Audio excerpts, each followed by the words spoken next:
welcome back to another episode of the Choose954 podcast, episode 100, with Argentinian-American artist Magda Love here in the Bailey Arts Contemporary Art Center in Pompano Beach, site of her latest featured exhibition, which we're going to show you some more of, aside from this beautiful scene we're sitting in front of here.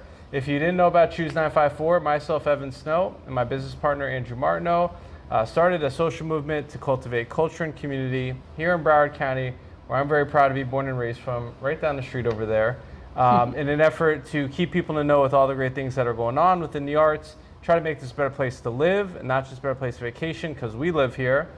So the point of the podcast is to connect you with talented and interesting people like her that make our community great. And if you've been following us, you've probably seen some of her work throughout Broward County. So we're very excited to share on this 100th episode a little bit of your story, a little bit of your background, a little bit of your journey. But without much further ado, why don't you just tell us a little bit about who you are and kind of how you initially got started in the arts and discovered your artistic passion. Yeah, first, congratulations on 100 episodes. That's not like an easy fit. Thank you. I think it's like a lot of determination. And that is actually something that I can identify with. I think determination is what creates anything that is like great, or it's like, trying to pursue different things. And, I'm just like really excited to be here. I think I've been you and your partner were one of the first people that received me really well in the Broward community. And I don't take that for granted. I think it's like really good what you guys do, like to just kind of like help out other artists and like other people. I think we all can accomplish great things when we support each other. And I think my vision from Broward has always been that, I think like there's so much more developing here. There's so many new artists and so many great young talent, and like how supporting each other and fostering each other's like creativity and like the different efforts we can make Broward County like a hub for like great art too, so yeah. Amen. Yoo-hoo! But before you got to Broward, tell us a little bit about your story before you got here. Oh my goodness, my story is like I'm a little gypsy of the world. I from Argentina originally. I came to US when I was like 21 years old with $350. Didn't barely knew anyone, and I moved to New York. I grew up my father was a sculptor, my mother was a teacher. So I think that's why my love for arts and like community and teaching kind of marry, like my parents married, on myself. And I lived in New York for a long time, and I was involved always in creative stuff. I studied fashion briefly. So I did design clothes, I worked with photographers, I did collage. I think I tried pretty much every medium. And all of a sudden I kind of got turned into doing a mural after having a solo show, and then something kind of clicked. I'm like, this is it. I'm gonna paint murals. This is super exciting. I always been very energetic, and I think the murals was kind of ooh, I can put all this energy into something, And I think in New York you see a lot of the graffiti scene and everything, and even though obviously I can identify with the concept of how graffiti was born, that it was just sort of a necessity of communicating, of presence, or it was definitely a cultural phenomenon. But I could relate with this amazing way to create dialogues in the public, and it's just kind of it's people and interacting with people and kind of trying to figure out what your art can do for others. I thought that was super interesting, and it's just starting to making murals. It just grew up organically so fast that it was, I'm definitely fortunate, but I lived in New York, and then I came here for several years. My son was born here. He's 21 now and in North Carolina. So it's been a long journey. And one of the greatest things of painting murals is that you get to travel a lot, So I went to Mexico a lot. I did projects in Cambodia. I work a lot with non-for-profits.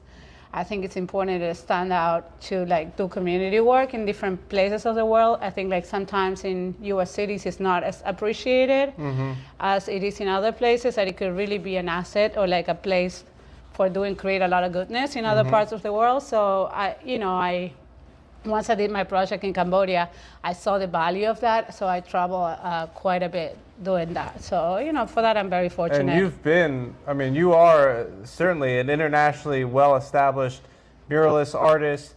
What would you say or attribute as like a defining moment, that moment when you kind of like broke through and you made it, you could be on this highest level, as you are a top tier muralist in the game? Oof, I think that's a tough term. I think like whenever you're too confident that you're in a top tier level, like you kind of shoot yourself on the foot. I think, there's always room for growth, but I think like definitely like an accomplishment that I was proud of, it was when I painted like one of the largest murals in New York in the West Village.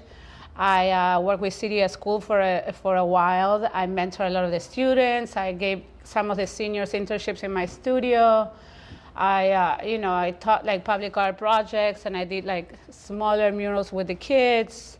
I think like mentoring was a big part of my practice. I really, I sometimes try to think like when I was 16, 17, and I was interested in all these creative things, like, having someone that has experience doing that, like, as a teenager, it's like a super like valuable experience. So I love this school. Like, it's a transfer school where a lot of children like struggle. So I thought, like it's a great way to like get to do what I love, and then it's just kind of like, it was a great partnership. Like I thought it was such a great community. And it's a eye catcher. It stopped me in my tracks. I knew you work, and then when I happened to be there visiting my cousin, I saw it.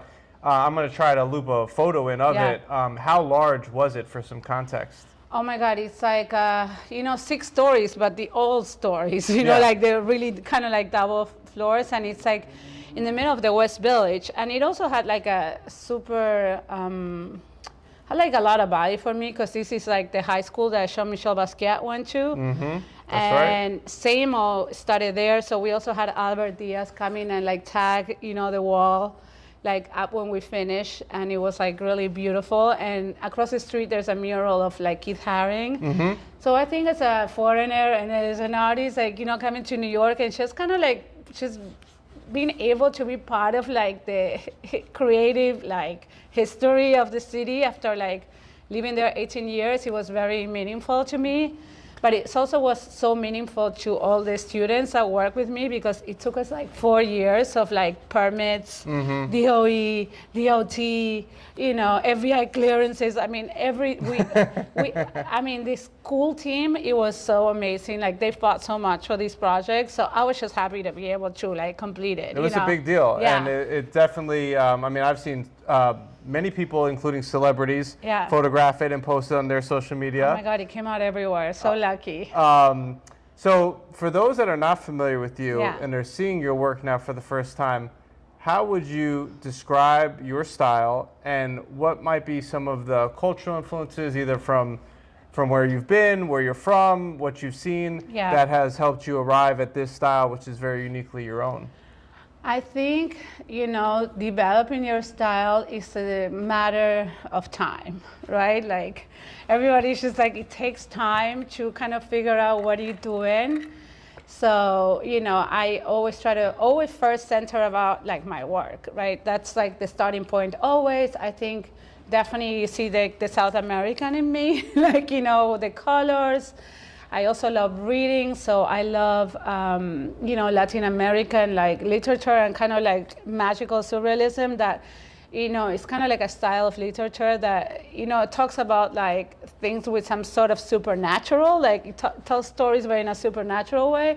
So I think in a way my art has a little bit of that. It's kind of like, of course she's not that flat, but, like it's just like, it's illustrative, but it's also like, it's not abstract. Like, so there's like, I honestly like don't like to define it, and I think like it's I want the viewers to sort of like experience what they need to experience, and not kind of direct like, oh, this is what I do or what I not do. I think one of the most exciting things about being an artist is that you get to do whatever you want. Like I can make a pot, I can make embroidery, I can make a mural, I can paint a car, I can paint a boat, and that's why I don't like to define myself too like strictly about something. I am interested on like Latin American traditional craft. I am interested in like folk art. I study anthropology briefly, so I'm really interested also in how culture developed and how like traditional skills like got developed. And I'm very much not a digital kind of gal. I believe in using your hands, and and I think technology provides a lot of great tools for us, but I think it's very important not to forget our traditional skills. And I guess in a way it's kind of like making like traditional traditional arts and like folk art in a more contemporary point of view. I guess if I would have to define it like something, it will be more like that. Very well put. And there's so much going on in all of your works, but for this scene that we're sitting at right now, I mean, besides her, there's flowers, there's butterflies, there's United Airlines. Can you tell the viewer a little bit more about what they might be looking at and what you would like a viewer to take away from interacting with work like this? My art, I guess, is like, imagine if it's a lot going on in this painting, imagine here. Imagine here, it's a lot going on. So yeah, I mean, I think there's like different things. Like first, I have to say for the starting point of most of my work, I hope to create work that just brightens people's day, right? Yeah, definitely. It makes also like people like kind of like wonder and imagining things. And I usually kind of create stories either based on my experiences of other people's experiences or like things that I experienced on the road. And I think this girl was kind of like, wondering about things and, creating your own spaces of reflection and, of like wonderment. And, I think a lot of this work that I created through 2 years in my studio, it was about that. It was like about self-exploration and, just kind of daydreaming about the future and just creating like a vibrant life. I think, even if it's like, sometimes you have times of sadness or whatever, there's always space to create like, this sort of like sense of hope. And I think like even in my work when I was in my lowest, like, I always been able to create, there's this moment, but there's always this great moment to look up to, Amen. So, yeah. And your work, definitely, I mean, very bright, very vibrant, very beautiful, very positive. And they might not be able to see until they come here to view it in the BaCA themselves. There's mixed media elements in here. There's tapestry, there's jewelry, there's beads, there's so many things. What are some of the central themes, or maybe give us an kind of an overview of this exhibit and kind of tell us maybe how this came about with this show here currently at the BaCA? Sure. Actually, Imaginary Gardens first was displayed at Gasper Art Center, and it was partly possible thanks to like the Broward Art Council, which I love all the work they're doing. I think they're really trying to like help artists make projects happen, and I think that's amazing. That was the Artist Innovation Grant, yes, correct? I did. No, I get the Artist Support Grant. Right, correct. I actually just won the Innovation Grant, Sorry. so thank you, Brooklyn. I mean, like Broward Art Council, like amazing. I appreciate the support. But I think the same concept that with the murals, because I love detailed work, right? I think kind of detailing work is kind of like almost like meditating or praying, if you want to say it in a way. It's like, yes, there's this big picture, and then there's these all small elements into my work that, the beading, and then the fabric appliques, and then the stitching. I think, I learned that also through my murals. There's a time in life for like these large things, and then there's time for like, kind of like seclude a little bit and focus in the details and focus on the stuff. So I always hope that my murals and my art like kind of like create that in people. Like, yes, you can like, stand and see a further away point of view, or you can like kind of like dig in and, get closer to the story. And, hopefully, people get a sense of that. But most of the work that the show is called Imaginary Gardens, it's in a way kind of like creating your own story and your own kind of paradise, and you're gonna see elements that have to do with Latin American stuff. You're gonna see stuff that have to do with like, different trips that I took. There's like something with like French symbolism there.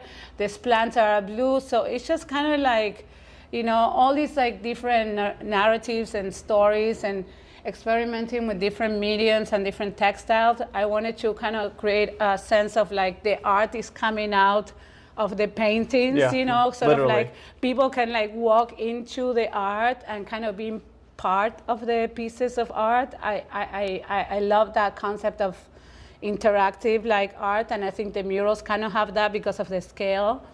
So I was just exploring on how like you can make people kind of like walk into the feeling of being part of the pieces of art. You know? You did a great job of that here, but specifically initially at Gasper Art Center. Shout out to Laura who made the space available. She was great. You created almost like a path to walk through the exhibit with some of these plants you've created to complement the work on the wall.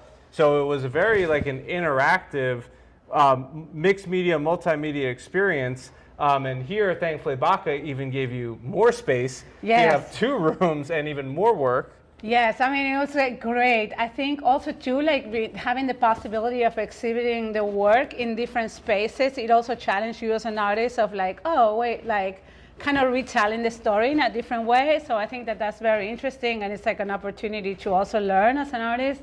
And, I mean, it's just like the room here to create it, like especially I created like that new installation with the flowers in the front.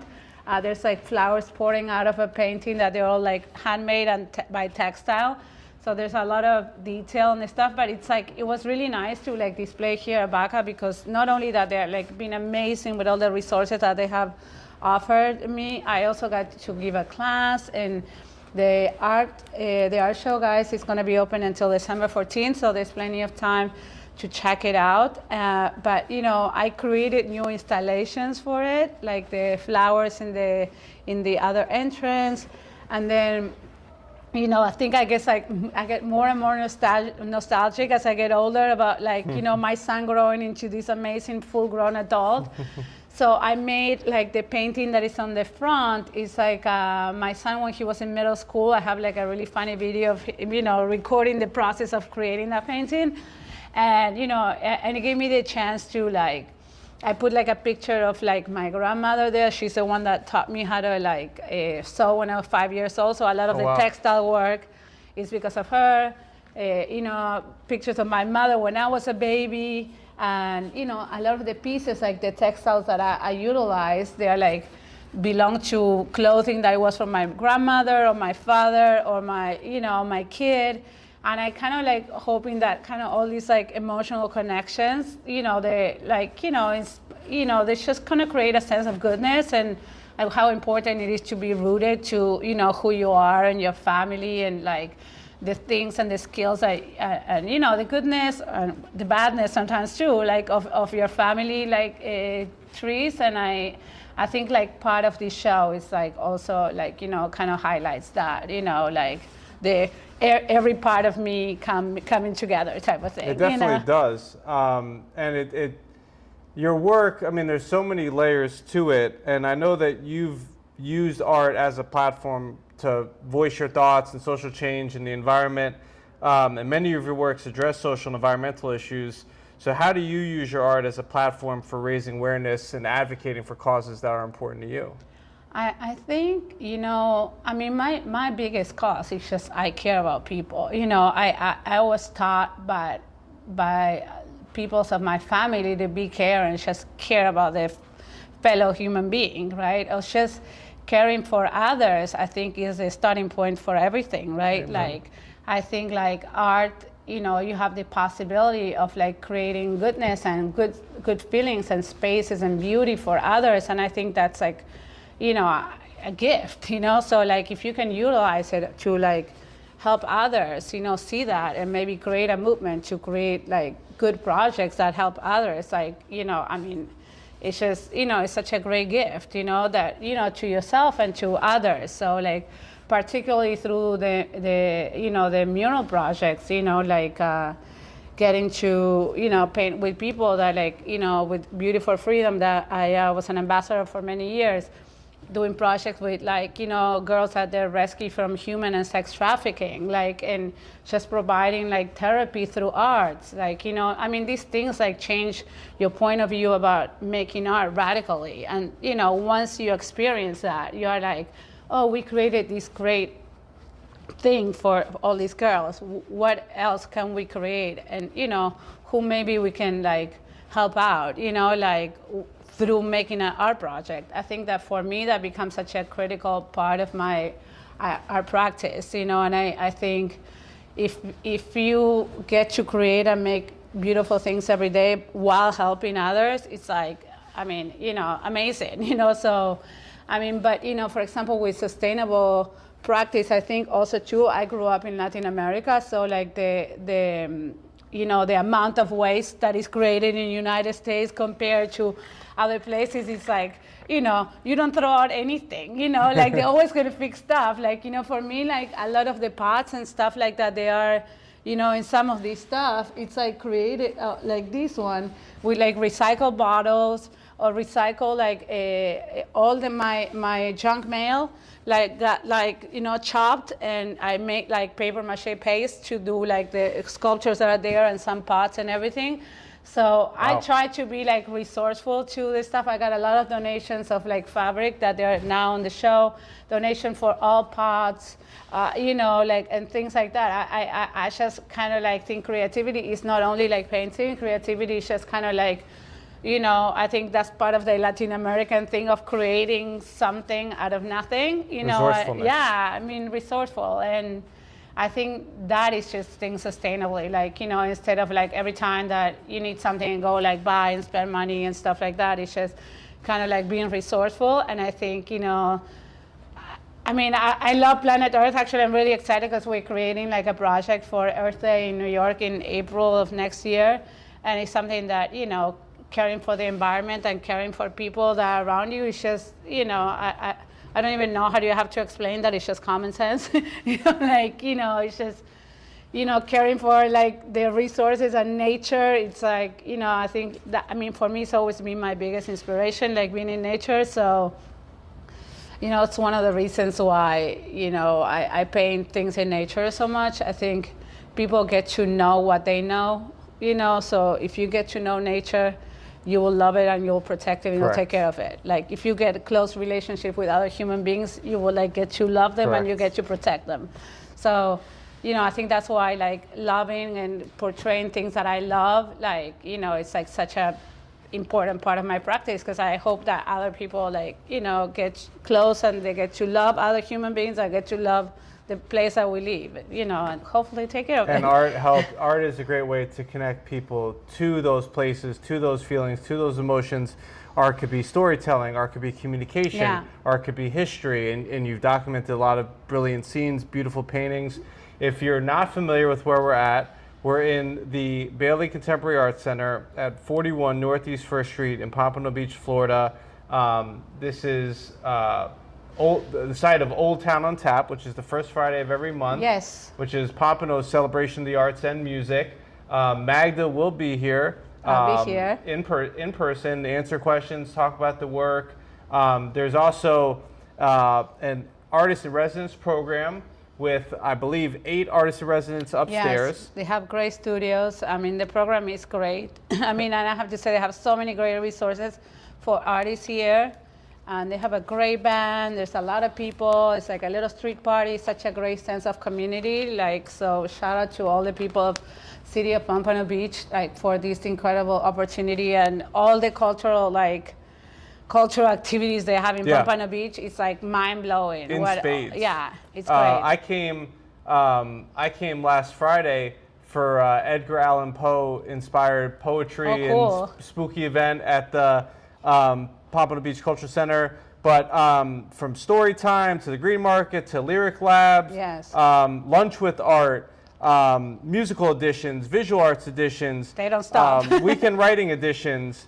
We're going to do an upcoming podcast with some of the artists in residence Awesome. to tell you a little bit about the artists that are taking residence in what was a former hotel, historic property that they very tastefully renovated to make a beautiful art space. We're here on the ground floor where Magda has taken over both rooms to provide this incredible exhibit that will, it feels like it's almost doubled in size from what I initially saw at Gasper, Yeah. which was a great run.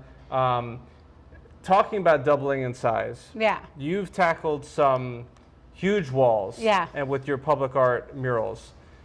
What is some of your process for approaching, a large-scale wall like a 6-story New York City, Yeah. brick building, and how do you, how do you take on these projects? How do these projects, for those that might not be familiar with Yeah. the mural project, how do these projects come to life? How do you decide what message you're going to display on the wall that could be viewed by tens of thousands of people? Well, so there's like a lot of layers in that question. Like, it's sometimes people will contact you like, oh, we have this idea, we have this space.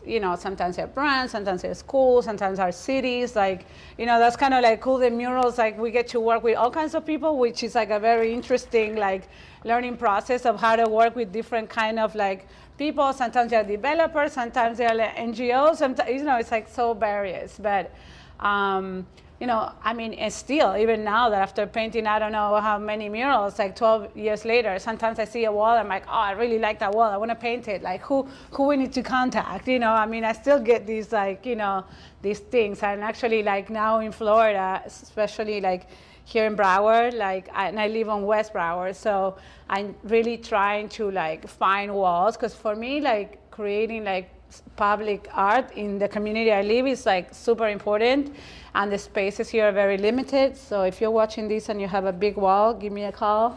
We'll find a way to do it. So yeah, I'm just like super excited. And actually, the grant that I won with like the Brooklyn Art Brooklyn, I'm sorry, my head is still there in New York, because I was having conversations today.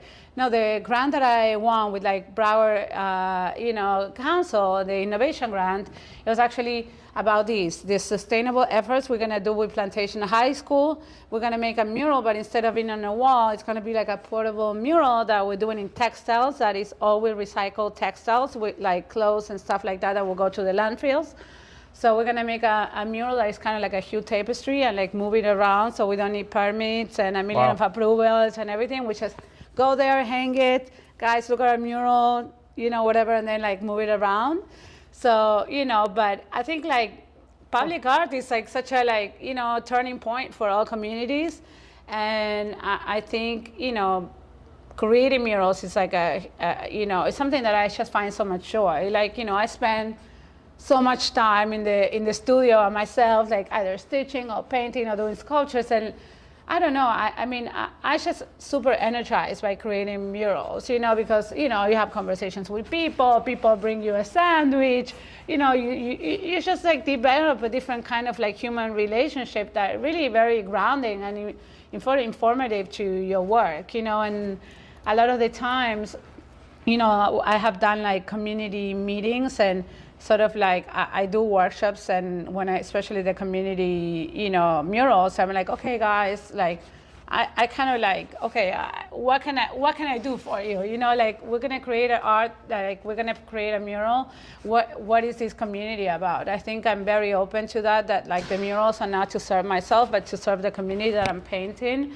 So like, I'm not gonna paint the same thing in Mexico or in Cambodia or here, like, or in Argentina. Every place is different. And, for example, in Flint, Michigan, I did a couple of murals there.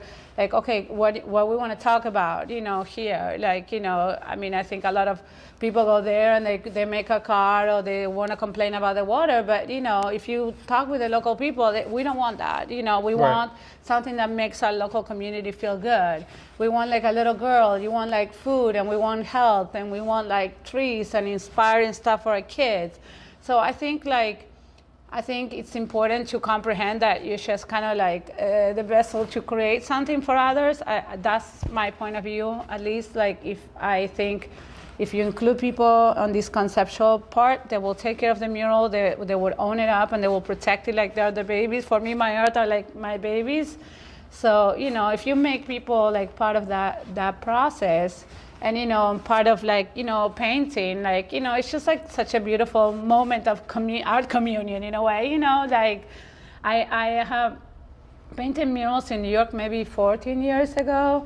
And then I have girls sending me a message on Instagram, oh, I painted that flower like with you, and like now I'm in art school. And, you know, it's just like, you know, creating great stories for, you know, for others, not just for yourself. So you know, that's why for me, like having a mural here and having like, you know, community projects here is so important, because, you know, I live here now, and, you know, of course, like, you know, building my community and building, you know, I mean, especially schools or other people that might not have resources sometimes for like a big mural. Like, you know, sometimes I get sponsors or I get grants that like bring in the funding to maybe make murals on people that maybe don't have the resources to pay for a mural. So like. So if you have a big wall and you're not sure what to do with it, you like what you're seeing, you'd like to connect some dots, don't hesitate to reach out to Magda, reach out to us to connect you with Magda. Yes. She's, you know, has resources, has ideas, has connections,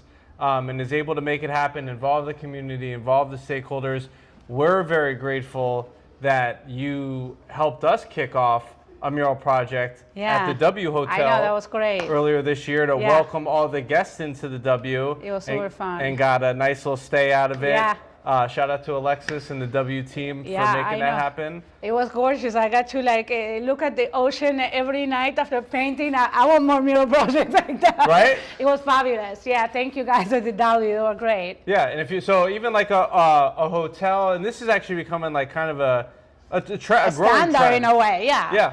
I was just talking with like some people, like developers, and it's just kind of funny. Like a lot of the new buildings are going up. Like, you know, it's just like they all have murals. And it's also true, like a lot of the cities in Florida, they're coming on board with the same programs. They're like nationwide, the 1% in public art, like, you know, to kind of force new developments to like invest in public art for the whole community. I think those like initiatives are like great for the communities, great for the artists, and, you know, hopefully great for the people that pay for them. A win-win-win. You know, new building goes up, you know, instead of the developers, and obviously I work with developers, but instead of them being, you know, quick to take and slow to give, 1% for public art project, otherwise known as AIPP, art in public places, designates 1% of the total project cost to go to public artwork. Sometimes it's a sculpture, but oftentimes it could be a mural that can be at the property or in various places throughout the community. That's a way for the developer to give back and help beautify the community. And we found that this is a proven method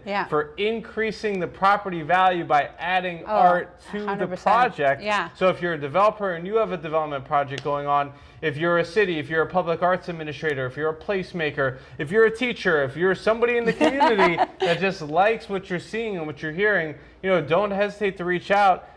You know, she literally has means and resources to make the magic happen, and literally just needs a couple dots to connect two bigger walls. And we were glad to connect those dots with the W Fort Lauderdale Hotel, and glad to continue trying to connect the dots with other properties. Yeah, I think it's like great. I mean, of course, like in places like, you know, like Windward, the stuff is like so oversaturated. You know, when I did a project a couple of years ago with like Johnny Walker, and we had like the opportunity to create a mural, they were like, oh, you can do in Wynwood, but, you know, I chose like a really nice wall in like Little River, and I was like, let's do something in a community that is going to value it, and like the people's going to love it, and they're going to take care of it. It's going to be there forever, because in Wynwood, the mural will go down in like, you know, half of the murals are tagged 3 days later. You know, it's like, I'm not trying to win like a popularity contest. I want to like create a value in a place that I know it will be, you know, appreciated, and like, so. Yeah, I think like sometimes like, it's not about like the photos and the Instagram. It's about like creating art in a place that is like meaningful to others. So 100%. Yeah. And you've created some meaningful art. I would like to take the camera. Let's maybe walk them around, show them some more of the work beyond just this incredible piece that we're and scene that we're sitting in front of right now. Did you make this yourself? No, this one I did not make it. But everything else, everything else I did. All right, let's show them everything else you made. Yes, let's do it. So why don't you tell us a little bit about what we're looking at here with Imaginary Gardens? Well, this is the entrance, and I guess kind of like the starting point for all these show. Me as a little girl sitting on like this huge garden of my grandmother, and my mother with me as a baby, and me with my son as a baby. This is my grandma who taught me how to sew, and this is my first Mother's Day gift when my kid was like just a baby. That he did it with my mom. So that was kind of like the starting point for myself and, you know, for my, I guess, sanity.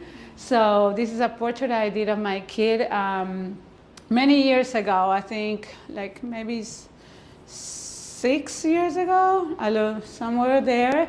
So I started like, you know, it started from these. Like I think when I spent time here in Florida, I started to rediscover my work and a lot of symbology and just kind of like this, you know, for my son to be, you know, protected and just, you know, wish all these like good things that mothers we wish on our child. So I also, these are some of the first pots that I started creating with the cactus. And some of them, they're made of felt. Some of them, they're made with pom-poms. You know, I try different techniques for like hand sewing and kind of crafting like pottery and refinishing pottery. So this was like kind of like a starting point, these big plants. You know, it's just sometimes were things that I had ideas for a long time, but I didn't have time to work on them. And I was like, okay, now I don't have a kid at home anymore. I have time to work hard. So yeah, this is kind of like how we started. All right, let's take them through and show them a little bit more. Okay. This painting is called Everglades Sunset. So one of my favorite things to run away from the chaos of every day here in Florida is to go to the Everglades. I love going seeing sunsets there. It's just kind of, I also like read not too long ago before I started this painting, A Land Remembered. It's like a novel about the history of development of Florida and Seminoles and, you know, the wild nature of Florida, and kind of like inspired me to keep creating more things that they're like, I think that the Everglades is one of the places in Florida. It's not like celebrated as it probably should, and I think it's very magic, and I go there a lot. So I don't know, for a long time I was just looking at alligators, wanted to have this girl like feeling serene with alligators, and created all these like flowers mostly by hand, and thought like, you know, again on the concept of like the art and the colors coming out of the painting. And it's just this girl that is keeping this kind of like nostalgic, contemplative vibe, you know, in the wild with the alligators. So. Amazing job with the flowers. All of this made by you by hand. Yes, sir. Amazing. And you know, a lot of this painting, they are like all embroidered with like different beads. Some of those sequins, I actually cut them by hand so they can be pointy like that. And yeah. So this is the second room here. Why don't we pan around and show them a little bit more of what you got on display? Yeah, here. this is like, this sculpture is one of my, I guess, proudest moments, because I'm exploring now into doing more sculptures with like multimedia. These are all made with like a recycled junk mail. There's like a paper paste and like clay. And these are all recycled fabrics that I make little rocks with it. And yeah, there's a lot of legends in the jungles in Latin America about this jaguar woman. So kind of wanted to portray some of that imagination. This is like made with wool and with felt. And yeah, I got to have fun and explore a lot of different mediums. That's kind of like where I am in life now. I want to enjoy of like trying new things. So sculpture is something that I'm really trying to build up on, and it's like exciting to see results into things that you kind of like.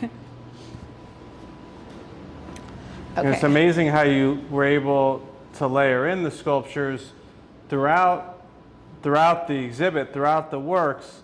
You have a lot of florals, you have a lot of mixed media elements. You had, you know, and a lot more creation than just, you know, beautiful paintings, which I give you a lot of kudos for. Could you tell us a little bit about kind of how you brought these scenes to life here? Well, this is really funny because this painting, like, it's all beaded and it has all different fabrics that are like, hand stitched there. And, this moment of contemplation and everything. And then I wanted these like things to feel like they're flowing out of her, and, it has to do with motherhood and the connection to nature.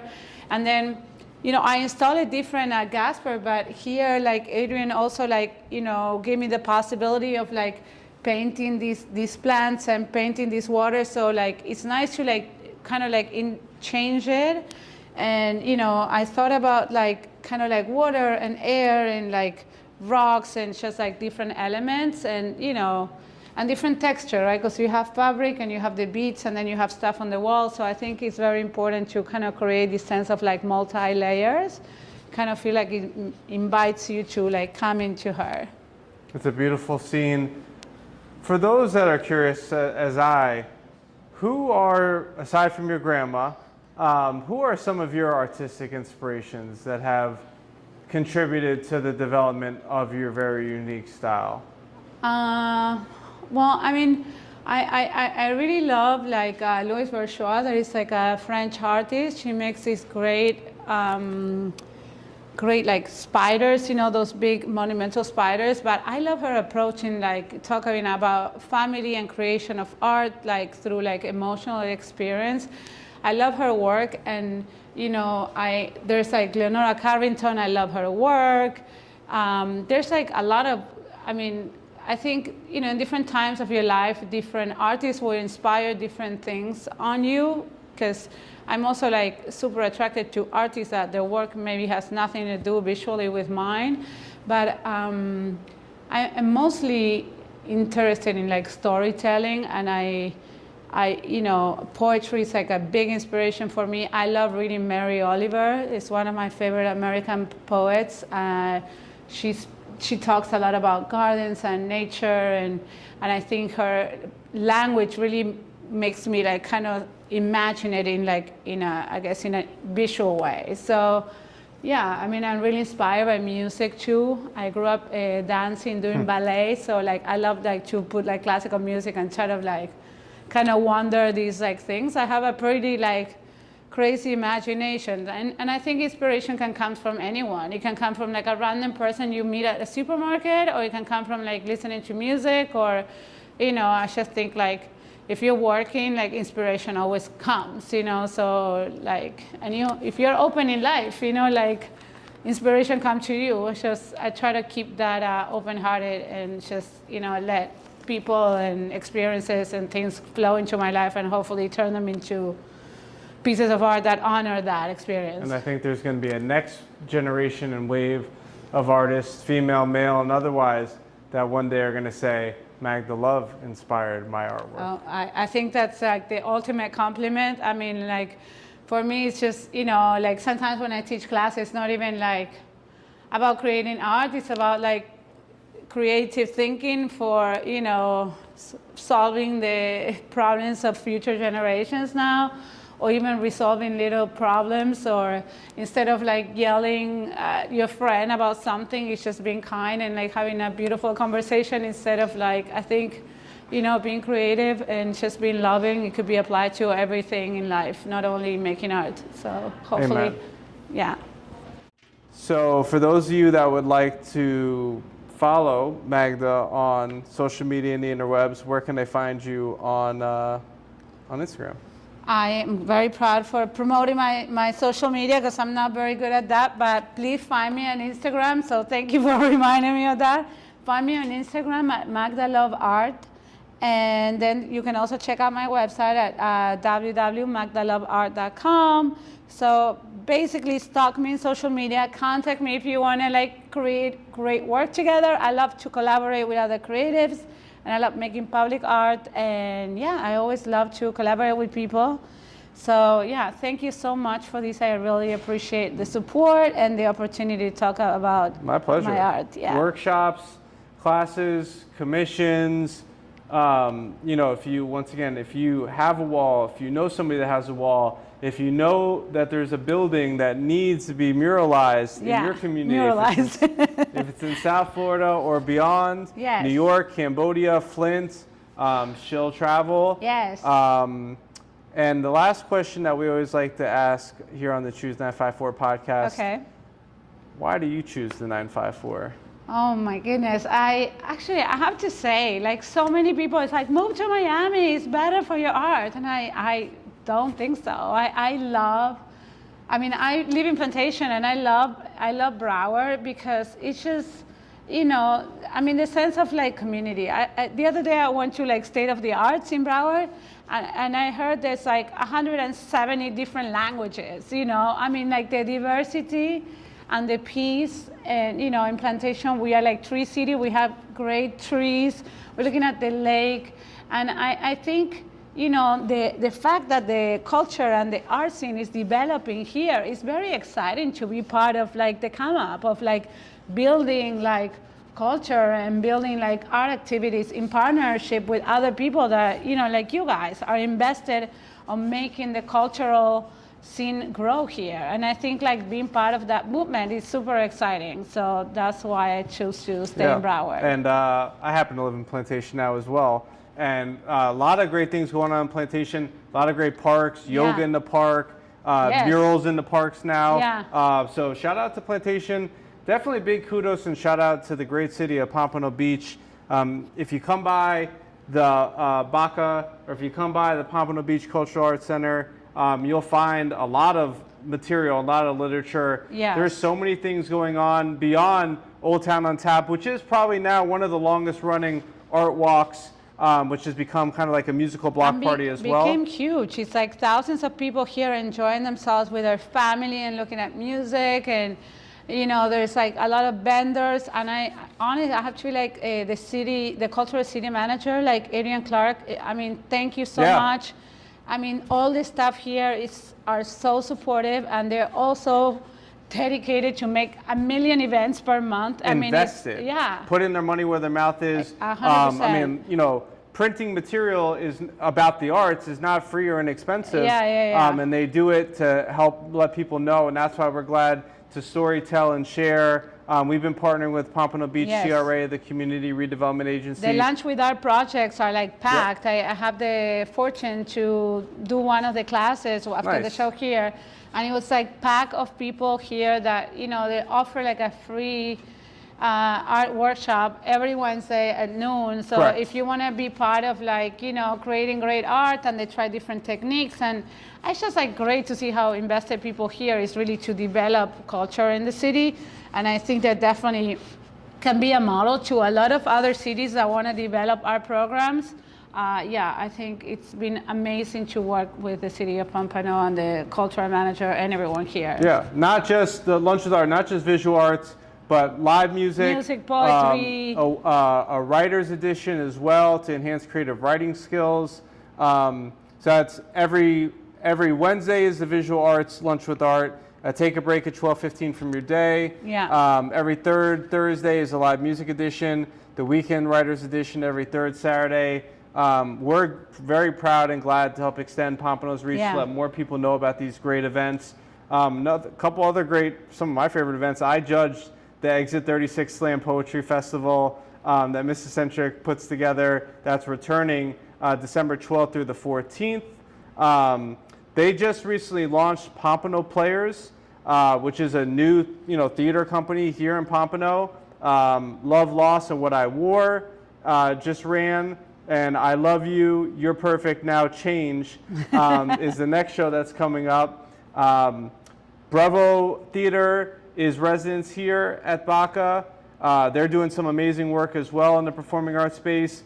Blanche Ely House Museum. The Cultural Center is a state-of-the-art facility. The Ally Cultural Arts Center does a lot of great programming as well. So if you're interested in finding out more, you go to PompanoBeachArts.org. You can find out all the great things that are going on in Pompano.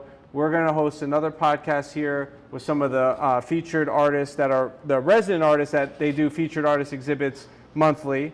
So we certainly encourage you to keep tuning in. Yeah, and actually on that note, I was going to say, like, if we want the culture and the arts to grow in Broward, everybody that is watching this podcast needs to go out and support these events because people work really hard to put them together. I always try to go out of my way, you know, instead of just going to like cultural events in Miami, like, you know, everybody, every artist, every city, every musician, every poet, you know, you guys and everything you do, like we need your support. We want to come to have people come and enjoy themselves and, you know, to add value to our community. That's something that we all build together. So, you know, go out there and support the arts. Support comes in many different ways, I like to say. You could tell a friend to tell a friend. Yes. You could post on social media. The best way for you to support, sure, if you have the dispensable income to purchase a painting or purchase a ticket to something, that's a great way. But to show up to support the arts. Show some love. Yeah, you know? That is literally, because if nobody shows up, they're not going to continue doing it. And Pompano puts a lot of money, resources, effort, time, staff into making this happen. So every first Friday is Old Town Untapped, right here, Atlantic and Dixie, just east of the train tracks on Atlantic Boulevard. A lot of other vendors, a lot of fun. Artisans, live music, a lot of great things going on. If you'd like to find out more great things going on in Broward, follow us at Choose954. I'm still doing free tours of the Art Walk every third Saturday night in downtown Hollywood. They're about to celebrate 20 years of Art Walk in Hollywood. I know, they're great. And I do free tours at 7 o'clock, and I'm adding a new tour of art and food tour, walking tour at 4:30 every third Saturday. We're still hosting our monthly breakfast lecture series, mini TED Talk called Creative Zen, which is where I had my aha moment initially, and I pay it back and pay it forward, continuing to host, bringing in local speakers to share their thought-provoking, inspiring stories. This month is going to be one of the leading arts and entertainment attorneys, Jessica Schrademan, who's not just an art and entertainment attorney, but a creative entrepreneur, athlete herself, that's had a very interesting journey. And she's actually hosted some free workshops on the art, on the law side of art, you know, having agreements, having an LLC, having insurance. A lot of people need help with that, having certificates of authenticity, and all the things that when you get to Magda's level, it's important to have. So that's going to be November 8th, every second Friday morning of the month, inside the Cotilla Gallery at the Alvin Sherman Library on the campus of NSU in Davie. And then we're still doing our Potluck for Artists quarterly. Our next one is November 9th at our Zero Empty Spaces location in Gulfstream Park in Hollandale Beach. Free event. You get to meet tons of local artists. You bring a dish for 5 or 6 people. Not everybody eats everything. We go around the table. We introduce ourselves, talk a little bit about our work, and there's a prompt every potluck to kind of further the conversation. You get a chance to establish new neural pathways and connections, hearing other people describe their work. So we're really excited to continue that. And the last thing I'll mention that was created out of the potluck, which we've been doing since before COVID for years, is we're very excited to launch our Cruise for Creatives Wellness Retreat on Virgin Voyages, which means no kids, I want that. with leading arts marketing and mindset platform Art Next Level with Sergio Gomez and his wife, Dr. Yanina Gomez. We're going to go on a cruise and have a good time and retreat from this crazy life we live here in America, and have some very good, thoughtful programming on helping artists go from burnout to balance, and some really important talks on the marketing and the mindset components that Art Next Level is experts on. So we're going to have another information session to let artists know about it virtually November 12th at 7 o'clock. If you have any questions, reach out to me. I'm an open book. At EvansSnow13, at Choose954. You can email me, choose954@unitedgroup.com. Love to hear why you choose 954. Always looking for more guests for the podcast. Don't hesitate to reach out. Thank you. Come see her first Friday. Friday, guys. Show runs till December 14th. Tons of great stuff here at the BaCA, and we look forward to seeing you at some upcoming events. Thanks Cheers. for watching.